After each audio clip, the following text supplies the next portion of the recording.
Graphics cards are the silent engines behind everything you see on a screen. From video games and movies, to artificial intelligence and scientific simulations. But modern GPUs did not appear overnight. They evolved through decades of breakthroughs, failures, and revolutions. In this video, we are going to explain every major graphics card generation. From the earliest display adapters, to modern ray tracing monsters and AI accelerators. By the end, you will understand how GPUs evolved, and why each generation changed computing forever. Let's go back to the beginning. Before graphics cards existed, computers had no real graphics at all. Early computers only displayed text. Green letters on black screens. No images. No colors.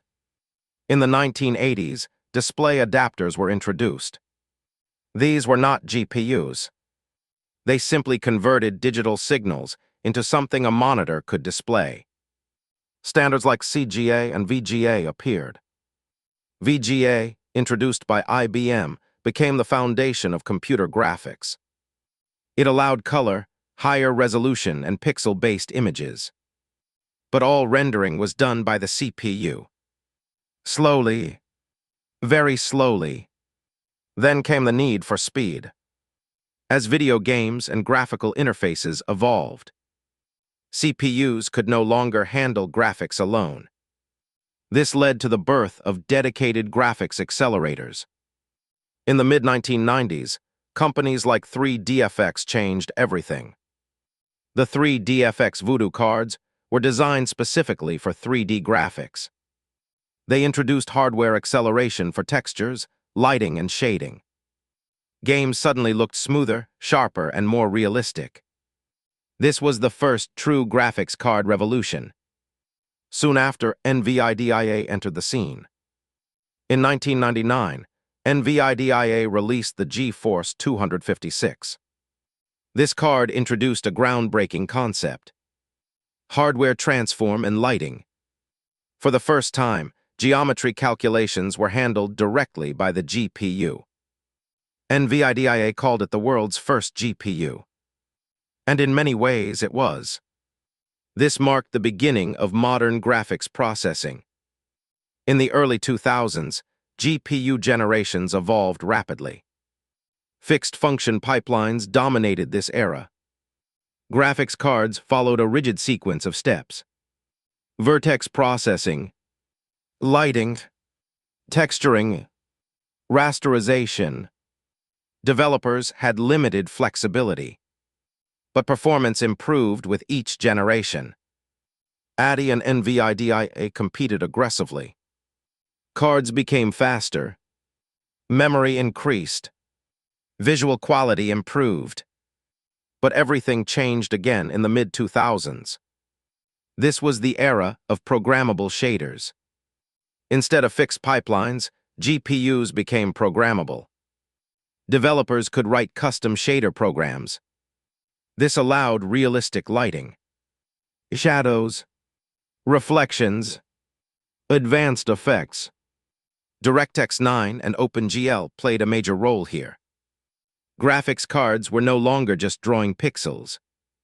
They were running small programs in parallel. This was the birth of general-purpose GPU thinking. Then came one of the biggest revolutions in GPU history: unified shader architecture. Before this, GPUs had separate units for vertex and pixel shaders. But workloads were uneven. Some stages were overloaded, while others sat idle. Unified shaders solved this. Any shader core could handle any task. NVIDIA introduced this with the GeForce 8 series in 2006. This architecture changed everything. GPUs became massively parallel processors. This laid the foundation for modern compute workloads. Around this time, CUDA and OpenCL emerged. GPUs were no longer just for graphics. They could accelerate scientific simulations, video encoding, cryptography, machine learning. Graphics cards were becoming compute monsters. As we entered the 2010s, GPU generations focused on efficiency and scale. Smaller manufacturing processes, more cores, higher clock speeds. Memory technology improved as well. GDDR memory became faster and wider. Bandwidth increased dramatically. This allowed GPUs to feed thousands of cores simultaneously. Gaming visuals improved rapidly. High-definition textures, complex shaders, massive open worlds. Then came the era of realism. Physically based rendering became standard. Lighting models began to simulate real-world physics. Materials behaved realistically. Metal reflected light correctly. Surfaces absorbed and scattered light naturally. But true realism still faced a problem. Ray tracing. Ray tracing simulates how light actually behaves. But it is incredibly computationally expensive. For decades, real-time ray tracing was impossible. Then NVIDIA changed the game again. In 2018, NVIDIA introduced RTX graphics cards. For the first time, GPUs included dedicated ray tracing cores. These cores accelerated ray intersection calculations. Suddenly, real-time ray-traced reflections, shadows, and lighting became possible. Alongside ray tracing came tensor cores. These cores were designed for AI workloads. They powered features like deep learning super sampling. Instead of rendering every pixel traditionally, AI reconstructed high-quality images from lower resolution inputs. This boosted performance while improving visual quality. Ray tracing marked a new era.